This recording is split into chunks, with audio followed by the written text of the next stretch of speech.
To conclude this Unit 4 on break lines, we are going to look at some of the tools to review and edit our break lines using the MDT Modify Lines command.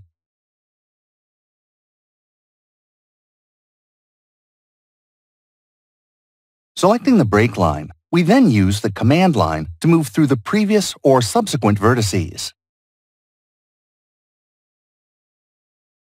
We can move a vertex by selecting a new point, in addition to deleting vertices or inserting new vertices, all by selecting a new MDT point.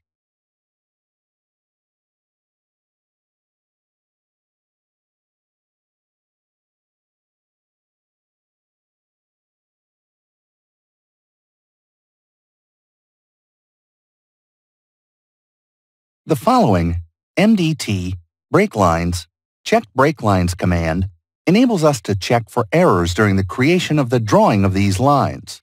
For example, we can detect loose vertices that are not resting on MDT points, detect points in a line, as in the case of a line crossing a series of points, one of which in the intermediate area is not on the line.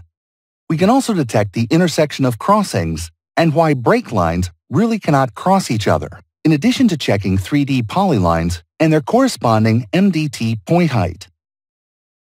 We can also choose what layers and what break line to review and create a point to mark the errors if we wish.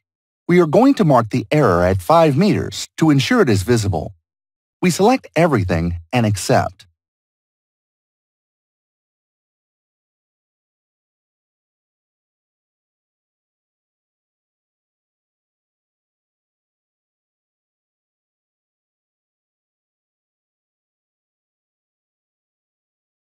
We delete these vertices and repeat the command to check there are no errors.